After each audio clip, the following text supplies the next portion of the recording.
آج شب عاشور ہے۔ آج بات ہوگی امام علی مقام، امام عرش مقام، امام تشنا کام، امام حسین رضی اللہ تعالیٰ عنہ کی۔ ان سے لڑائی نہ لڑنا، یہ تو جو دعا مانگتے ہیں وہ قبول ہوتی ہے۔ ان کے اشاروں سے کائنات الٹ پلٹ ہو سکتی ہے۔ ان کو ناراض کیا تو رسول پاک بھی ناراض ہو جائیں گے۔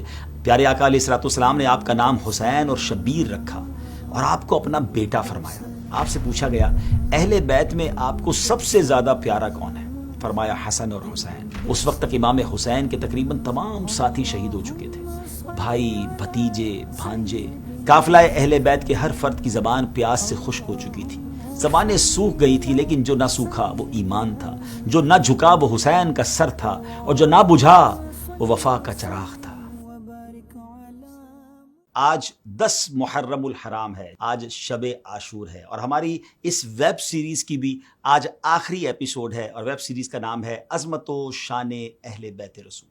الحمدللہ تقریباً 9 ایپیسوڈ میں ہم نے اہل بیت کے فضائل قرآن و حدیث سے جانے، امہات المومنین کا ذکر خیر ہوا، خاتون جنت کا ذکر ہوا، مولا علی کا ہوا، امام حسن کا ہوا، اور آج بات ہوگی امام علی مقام، امام عرش مقام، امام تشنا کام، امام حسین رضی اللہ تعالیٰ عنہ کی۔ حسب معمول اپنی اس ایپیسوڈ میں پہلے ایک واقعہ، پھر حضرت امام حسین کی سیرت، اور پھر آخر میں انہی کا خوبصورت فرمان۔ ناظرین، 61 سنہ ہجری، 10 محرم الحرام اور جمعے کا دن، امام علی مقام رضی اللہ تعالیٰ عنہ یزیدیوں کے سامنے کھڑے انہیں نصیحتیں فرما رہے تھے، قتل ناحق سے باز رہنے کی تلقین کر رہے تھے۔ کربلا کی پرسوز فضائیں تھیں، اور اسی دوران یزیدیوں میں سے ایک بدبخت مالک بن عروہ اہل بیت کے خیموں کے قریب حفاظت کی گئی جو روشن آگ تھی، حفاظت کے لیے جو روشن کی گئی آگ تھی، اس کو دیکھ کر امام علی مقام سے کہتا ہے کہ اے حسین، تم نے وہاں کی آگ سے پہلے یہی آگ لگا دی، معاذ اللہ۔ یہ جملہ سنتے ہی امام جلال میں آ جاتے ہیں۔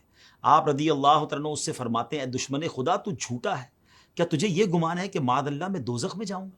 امام علی مقام کے قافلے کے ایک جانثار حضرت مسلم بن اوس سجا، آپ رضی اللہ تعالیٰ عنہ امام علی مقام سے اس بدبخت کے منہ پر تیر مارنے کی اجازت طلب کرتے ہیں۔ امام علی مقام یہ کہتے ہوئے منع فرماتے کہ نہیں، حملے کا آغاز ہماری طرف سے نہیں ہونا چاہیے۔ اس بدبخت پر ہتھیار اٹھانے سے آپ نے منع کیا، لیکن امام کو تکلیف بڑی پہنچی تھی۔ آپ فزیکل ہتھیار اٹھانے کی اجازت تو آپ نے نہ دی، مگر خود ایک ہتھیار استعمال کیا، اور وہ کون سا ہتھیار ہے؟ وہ ہتھیار ہے جو ایک مومن کا سب سے پاورفل ہتھیار ہے، وہ ہے دعا۔ نبی پاک نے فرمایا نا، الدعاء سلاح المومن، دعا مومن کا ہتھیار ہے۔ تو آپ رضی اللہ تعالیٰ عنہ اپنے رب کی بارگاہ میں دعا کے لیے ہاتھ اٹھاتے ہیں اور مالک سے عرض کرتے ہیں اے رب قہار، اس شریر کو جہنم کے عذاب سے قبل بھی اس دنیا میں آگ کے عذاب میں مبتلا فرما۔ ناظرین، ہاتھ ابھی دعا سے نیچے نہیں ہوئے تھے کہ حسین کے رب نے ان کی پکار سن لی رضی اللہ تعالیٰ عنہ۔ فوراً آپ کی دعا قبول ہوئی، اور اس گستاخ کے گھوڑے کا پاؤں زمین کے ایک کھڈے پر پڑا، ایک ایسی جگہ تھی جہاں پر پاؤں اس کا پڑ گیا، اور گھوڑے کو ایک زوردار سے جھٹکا لگا، اور جھٹکا لگنے سے وہ بے ادب و گستاخ یزیدی گھوڑے سے نیچے گر گیا، اس کا پاؤں رکاب میں الجھ گیا، گھوڑا اسے گھسیٹتا ہوا دوڑا، بالآخر اسے آگ کی خندق میں ڈال دیا، اور وہ بدنصیب آگ میں جل کر بھسم ہو گیا۔ یہ دیکھ کر امام علی مقام رضی اللہ تعالیٰ عنہ نے سجدہ شکر ادا کیا، اور اللہ پاک کی حمد کی، اور بارگاہ الہی میں عرض کی یا اللہ تیرا شکر ہے کہ تو نے آل رسول کے گستاخ کو سزا دی۔ اللہ کی بارگاہ میں یہ مقام ہے، کربلا میں اپنا سب کچھ قربان کرنے والے اپنے حبیب کے نواسے ہمارے امام، امام علی مقام، امام حسین رضی اللہ تعالیٰ عنہ کا۔ ناظرین، مگر یہاں ایک اور بات بھی سمجھنے والی ہے کہ یہ ایک نہیں، اور بھی کئی کرامتیں تھیں جو 10 محرم کو عاشورہ کے دن کربلا کے میدان میں امام حسین نے یوں سمجھیے کہ یزیدیوں کے سامنے پیش فرمائی۔ مگر کہتے ہیں نا، جس کے دل پہ مہر ہو، یہ تمام باتیں تو واضح اعلان کر رہی تھی کہ ان سے لڑائی نہ لڑنا، یہ تو جو دعا مانگتے ہیں وہ قبول ہوتی ہے۔ ان کے اشاروں سے کائنات الٹ پلٹ ہو سکتی ہے۔ ان کو ناراض کیا تو رسول پاک بھی ناراض ہو جائیں گے، اللہ بھی ناراض ہو جائے گا، مگر ان یزیدیوں کی آنکھوں پر ایک ایسا لالچ کا پردہ تھا کہ سب کچھ انہیں نظر نہ آیا۔ آئیے اب امام حسین رضی اللہ تعالیٰ عنہ کا کچھ ذکر خیر اور آپ کا تعارف مزید سنتے ہیں۔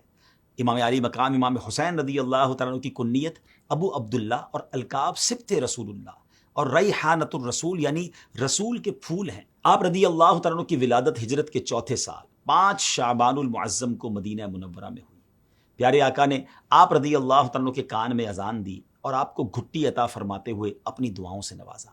پیارے آقا علیہ الصلوۃ والسلام نے آپ کا نام حسین اور شبیر رکھا اور آپ کو اپنا بیٹا فرمایا۔ ناظرین، حضرت امام علی مقام رضی اللہ تعالیٰ عنہ کی ولادت کے ساتھ ہی آپ کی شہادت کی خبر مشہور ہو چکی تھی۔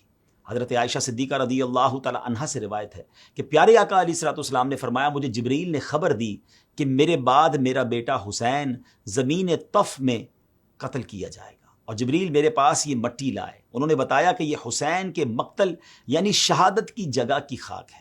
ناظرین، طف کوفہ کے قریب اس جگہ کا نام ہے جس کو کربلا کہا جاتا ہے۔ پیارے آقا نے یہ بھی فرمایا کہ حسین ابن علی کو 60 ہجری کے اختتام پر شہید کر دیا جائے گا۔ اس حدیث مبارکہ میں نبی کریم علیہ الصلوۃ والسلام نے نہ صرف امام حسین رضی اللہ تعالیٰ عنہ کی شہادت کی جگہ بتائی بلکہ یہ بھی ارشاد فرما دیا کہ یہ عراق کا میدان کربلا ہوگا۔ ایک دن نبی پاک علیہ الصلوۃ والسلام حضرت امام حسین کو اپنے سیدھے پاؤں اور اپنے صاحبزادے حضرت ابراہیم رضی اللہ تعالیٰ عنہ کو اپنے لیفٹ پاؤں پر بٹھائے ہوئے تھے کہ جبریل امین حاضر ہوئے اور عرض کی یا رسول اللہ صلی اللہ تعالیٰ علیہ وسلم، خدا تعالیٰ ان دونوں کو آپ کے پاس جمع نہیں رہنے دے گا، ان میں سے ایک کو واپس بلا لے گا، آپ ان دونوں میں جسے چاہیں پسند فرما لیں۔ پیارے آقا علیہ الصلوۃ والسلام نے کیا خوب فرمایا، فرماتے ہیں اگر حسین کا انتقال ہو جاتا ہے تو علی اور فاطمہ کو تکلیف ہوگی اور مجھے بھی شدید تکلیف ہوگی، اور اگر ابراہیم وفات پا جائیں تو زیادہ غم مجھ کو ہوگا، اس لیے مجھے اپنا غم پسند ہے۔ ناظرین، اس واقعے کے 3 روز بعد پیارے آقا علیہ الصلوۃ والسلام کے شہزادے حضرت ابراہیم رضی اللہ تعالیٰ عنہ وفات پا گئے۔ اس کے بعد جب بھی امام حسین نبی پاک کی خدمت میں آتے تو حضور مرحبا فرماتے اور ان کی پیشانی کو بوسہ دیتے اور لوگوں سے فرماتے کہ میں نے حسین پر اپنے بیٹے ابراہیم کو قربان کر دیا ہے۔ حضرت امام حسین کے فضائل بہت ساری حدیثوں میں بیان کیے گئے۔ نبی پاک نے فرمایا حسین مجھ سے ہے اور میں حسین سے ہوں۔ ایک دفعہ پیارے آقا علیہ الصلوۃ والسلام مسجد میں تشریف لائے تو فرمایا چھوٹا بچہ کہاں ہے؟ حضرت امام حسین دوڑتے ہوئے آئے تو حضور کی گود میں آ کر بیٹھ گئے، اپنی انگلیاں آپ کی داڑھی مبارک میں داخل کر دیں۔ پیارے آقا علیہ الصلوۃ والسلام نے ان کا بوسہ لیا، پھر فرمایا اے اللہ، میں حسین سے محبت کرتا ہوں، تو بھی اس سے محبت فرما، اور اس سے محبت فرما جو اس سے محبت رکھے۔ نبی پاک صحابہ کرام سے ارشاد فرماتے جسے پسند ہو کہ کسی جنتی جوانوں کے سردار کو دیکھے تو وہ حسین ابن علی کو دیکھ لے۔ پیارے آقا حسنین کریمین کو پھول کی طرح سونگتے تھے اور سینہ مبارکہ سے لپٹاتے تھے۔ آپ سے پوچھا گیا اہل بیت میں آپ کو سب سے زیادہ پیارا کون ہے؟ فرمایا حسن اور حسین۔ فرمایا حسین مجھ سے ہیں اور میں حسین سے ہوں۔ اللہ پاک اس سے محبت فرماتا ہے اور جو حسین سے محبت کرتا ہے۔ حسین اسبات میں سے ایک سبت ہیں۔ ناظرین، سبت اس درخت کو کہتے ہیں جس کی جڑ ایک ہو اور شاخیں بہت۔ علماء فرماتے ہیں کہ پیارے آقا علیہ الصلوۃ والسلام نے امام حسین رضی اللہ تعالیٰ کو سبت فرمایا، اس میں اشارہ تھا کہ میرے حسین سے میری نسل چلے گی اور ان کی اولاد سے مشرق و مغرب بھر جائے گی۔ آج دیکھ لیا جائے سادات کرام، مشرق و مغرب پوری دنیا میں ہے، اور یہ بھی کہ حسنی سید تھوڑے ہیں اور حسینی سید بہت زیادہ ہے۔ یہ دراصل پیارے آقا علیہ الصلوۃ والسلام کے فرمان عالی شان کا ظہور ہے۔ مولا علی شیر خدا کے فرمان کے مطابق حضرت امام حسن رضی اللہ تعالیٰ کی شکل مبارک سر سے سینے تک پیارے آقا علیہ الصلوۃ والسلام سے مشابہ تھی، اور امام علی مقام امام حسین رضی اللہ تعالیٰ سینے سے پاؤں کے ناخن مبارک تک نبی پاک علیہ الصلوۃ والسلام کے سراپے سے ملتے تھے۔ اعلیٰ حضرت امام اہل سنت کا وہ شعر یاد آ گیا، ایک سینے تک مشابہ، ایک وہاں سے پاؤں تک، حسن سبتین ان کے جاموں میں ہے نیما نور کا۔ ناظرین، آپ رضی اللہ تعالیٰ بہت زیادہ عبادت کیا کرتے تھے۔ آپ نے تقریباً 25 حج پیدل فرمائے۔ روزہ، صدقہ و خیرات اور دوسرے نیک کام آپ کی زندگی کا حصہ تھے۔ آپ نماز سے بھی بڑی محبت فرماتے تھے۔ آپ کے صاحبزادے حضرت امام زین العابدین رضی اللہ تعالیٰ عنہ فرمایا کرتے کہ میرے والد گرامی امام حسین رضی اللہ تعالیٰ عنہ دن اور رات میں 1000 رکعت نوافل ادا فرمایا کرتے تھے۔ اب ذرا غور کریں ناظرین، جنتی نوجوانوں کے سردار ہیں، نبی پاک سے ایسا قرب حاصل ہے، مگر پھر بھی نوافل کا شوق ہے۔ ہمارے گناہ ہی ختم نہیں ہوتے، ہماری خطاؤں کا بار سر پر ہے، مگر یہاں لوگ فرض بھی نہیں پڑھتے، سنتیں بھی نہیں پڑھتے، واجب نہیں پڑھتے، نفل تو دور کی بات ہے۔ اللہ کرے کہ ہمیں نمازوں کے ساتھ ساتھ نفل نماز سے بھی محبت ہو جائے۔ ناظرین، 10 محرم کی رات ہے۔ آپ رضی اللہ تعالیٰ عنہ اپنے پیارے بھائی جان حضرت عباس علم بردار رضی اللہ تعالیٰ سے فرماتے ہیں، بھائی جان کسی طرح یہ لڑائی کل تک ڈیلے ہو سکتی ہے۔ اب ذرا غور کریں، یہ ڈیلے کیوں مانگا جا رہا تھا؟ ایک دن کا اسٹے کیوں مانگا جا رہا تھا؟ اس لیے نہیں کہ فیملی کے ساتھ رات گزارنی ہے، کچھ وصیتیں کرنی ہے، کچھ مزید پلاننگ کرنی ہے۔ وجہ کیا تھی؟ کہتے ہیں آج کی رات ہمیں اللہ پاک کی عبادت کے لیے مل جائے۔ اللہ قریب خوب جانتا ہے کہ مجھے نماز، تلاوت قرآن اور کثرت کے ساتھ دعا مانگنا اور استغفار کرنا بہت پسند ہے۔ ذرا سوچے تو، بیوی بچے سب بھوکے پیاسے ہیں، معلوم ہے کہ یزیدی کتنے بدبخت ہیں، کیسے بد اخلاق، اور دشمن کی طرف سے رحم کی کوئی امید نہیں ہے، اور فکر اور خواہش کس چیز کی ہے کہ ایک رات اور مل جائے نماز کے لیے، عبادت کے لیے، مالک سے تعلق اور بڑھ جائے۔ اب ذرا غور کریں کہ یہ کیا کمال کی ہستی ہیں اور کیسا ان کا عبادت کا شوق تھا۔ ناظرین، آپ رضی اللہ تعالیٰ اپنے نانا جان، اپنے والد اور بڑے بھائی کی طرح سخاوت میں بے مثال تھے۔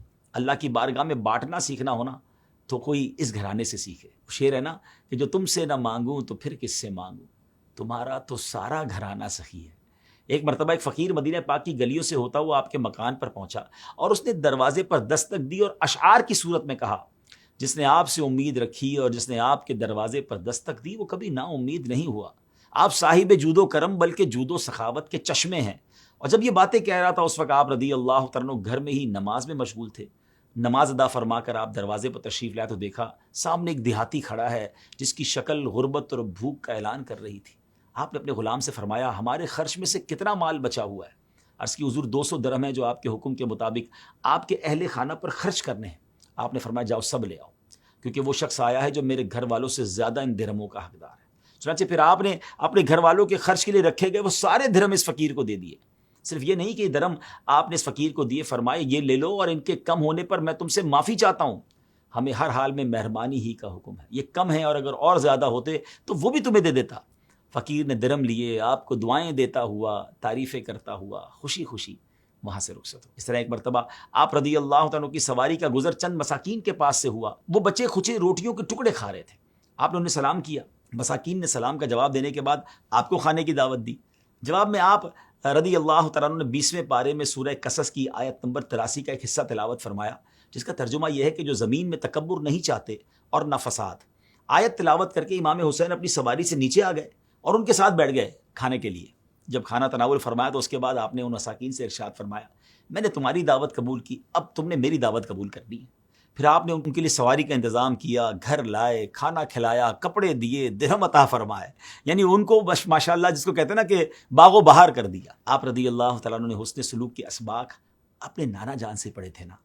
ایک مرتبہ عصام بن مستلق نامی شخص جو کہ مولا علی شیر خدا کرم اللہ تعالیٰ وجہ الکریم سے بغض رکھتا تھا، یہ ایک مرتبہ امام علی مقام امام حسین کے سامنے آپ کو اور مولا علی کو برا بھلا کہنے لگا۔ آپ نے اس کو جھڑکنے یا جوابی کارروائی کرنے کے بجائے اعوذ باللہ اور بسم اللہ پڑھنے کے بعد قرآن پاک کی سورہ آراف سے چند آیت مبارکہ تلاوت فرمائیں، جن کا ترجمہ یہ ہے، اے محبوب معاف کرنا اختیار کرو اور بھلائی کا حکم دو اور جاہلوں سے منہ پھیر لو، اور اے سننے والے اگر شیطان کی طرف سے کوئی وسوسہ تجھے ابھارے تو اللہ کی پناہ مانگ، بے شک وہی سنتا جانتا ہے۔ بے شک وہ جو ڈر والے ہیں جب انہیں کسی شیطانی خیال کی ٹھیس لگتی ہے تو وہ ہوشیار ہو جاتے ہیں، اسی وقت ان کی آنکھیں کھل جاتی ہیں۔ آیات تلاوت فرمانے کے بعد آپ نے اس سے فرمایا، اپنے اوپر بوجھ ہلکا رکھ اور میں اللہ سے تیرے لیے اور اپنے لیے مغفرت کا سوال کرتا ہوں۔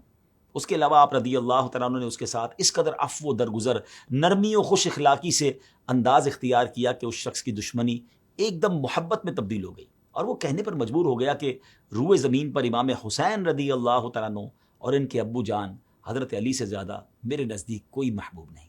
ناظرین، یہ وہ انداز ہے جو مجھے اور آپ کو سیکھنا ہے۔ دشمن کو دوست بنایا جا سکتا ہے، دشمنی کے ذریعے نہیں، حسن اخلاق کے ذریعے، معافی اور درگزر کے ذریعے، اچھی تدبیر اور احسان کے ذریعے۔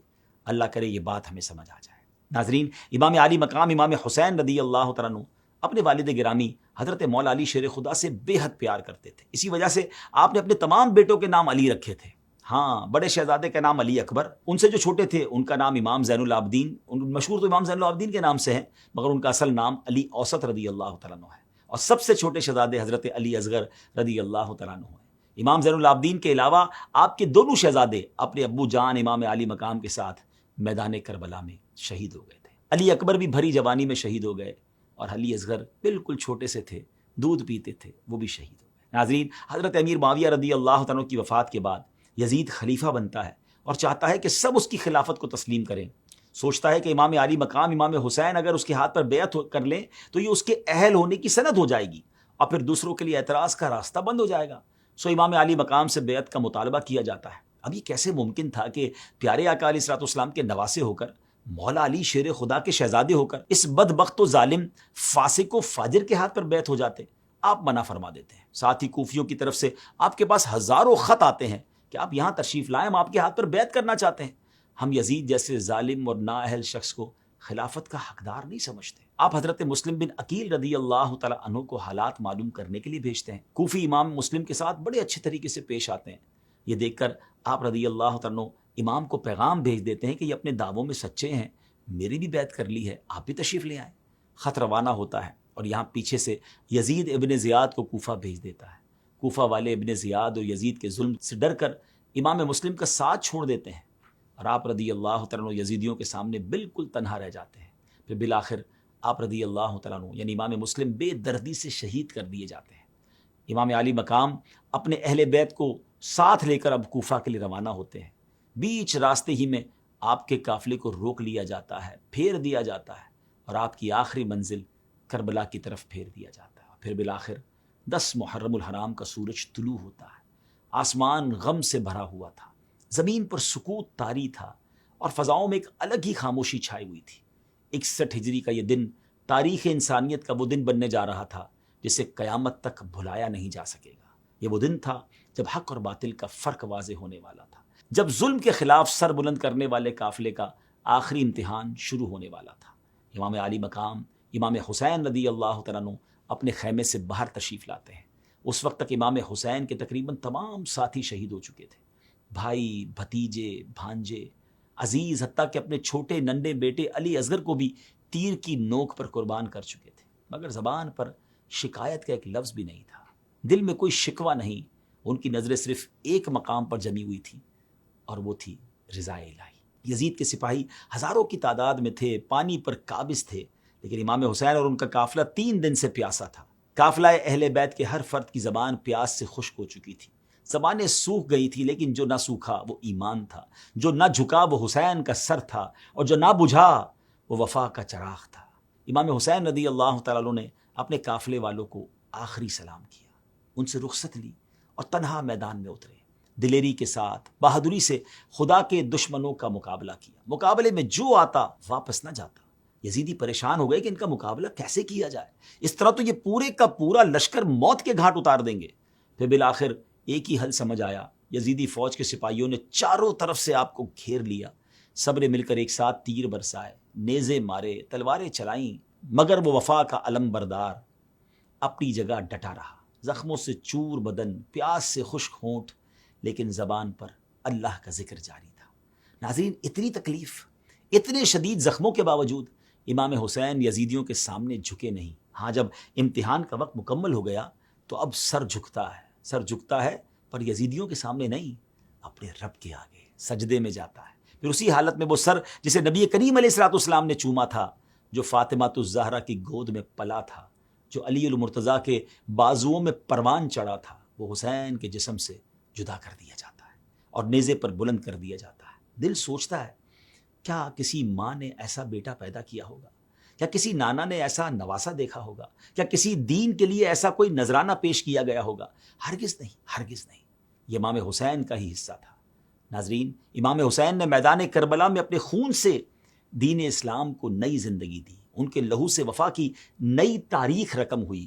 کربلا کی ریت پر جو لہو بہا وہ امت مسلمہ کے ضمیر کو ہمیشہ کے لیے جھنجھوڑ گیا۔ آپ نے ہمیں سکھایا کہ ظلم کے آگے جھکنا حسین کے نانا کے دین میں نہیں، باطل کے ساتھ سمجھوتا کرنا آل رسول کے شایان شان نہیں۔ آپ کی شہادت نے بتا دیا کہ اسلام صرف تلوار سے نہیں پھیلا، ایک حسین جیسے قربانی دینے والوں کے لہو سے سینچا گیا ہے۔ یہی وجہ ہے کہ ہر سال جب محرم آتا ہے، ہر آنکھ اشک بار ہو جاتی ہے، ہر دل اداس ہو جاتا ہے، اور ہر زبان پر یہی نعرہ گونجتا ہے، حسین زندہ ہے، حسین کل بھی حق پر تھا، حسین آج بھی حق پر ہے۔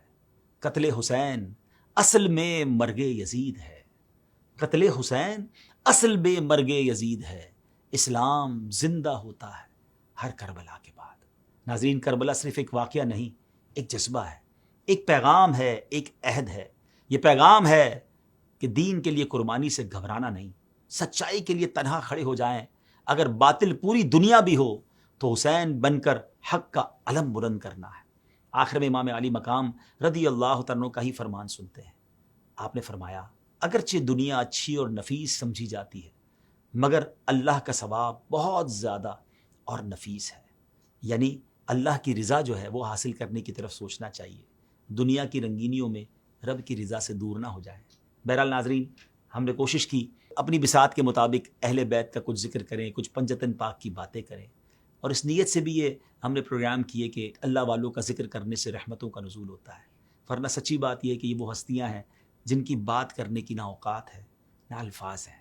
یہ اللہ کے مقبولین ہیں، میرے آقا کی آل ہیں. بس اللہ ان کے صدقے ہماری بخشش فرما دے. پیار بہت ہے ان سے، محبت بہت ہے، اور اس محبت میں کوئی، جس کو کہتے ہیں نا کہ اخلاص ہی اخلاص ہے، کوئی اور دنیا کا مقصد نہیں ہے. اللہ کی رضا کے لیے ان سے محبت. اللہ یہ محبت مرتے دم تک ہمارے دلوں میں باقی رکھے، ہمارے بچوں میں باقی رکھے، اور ہمیں قیامت کے دن آل رسول کی غلامی نصیب فرمائے، ان کا ساتھ نصیب فرمائے، ان کے پیچھے پیچھے جنت میں جانا نصیب فرمائے. ایک خوبصورت شعر پہ ہماری ویب سیریز کو ختم کرتے ہیں. دو جہاں میں خادم آل رسول اللہ کر. اللہ اس دنیا میں بھی اور آخرت میں بھی اگر ان کی نوکری عطا فرما دے تو اس سے اچھی کیا نوکری ہوگی. دو جہاں میں خادم آل رسول اللہ کر، حضرت آل رسول مقتدا کے واسطے. ہمیں اپنی دعاؤں میں یاد رکھیے گا.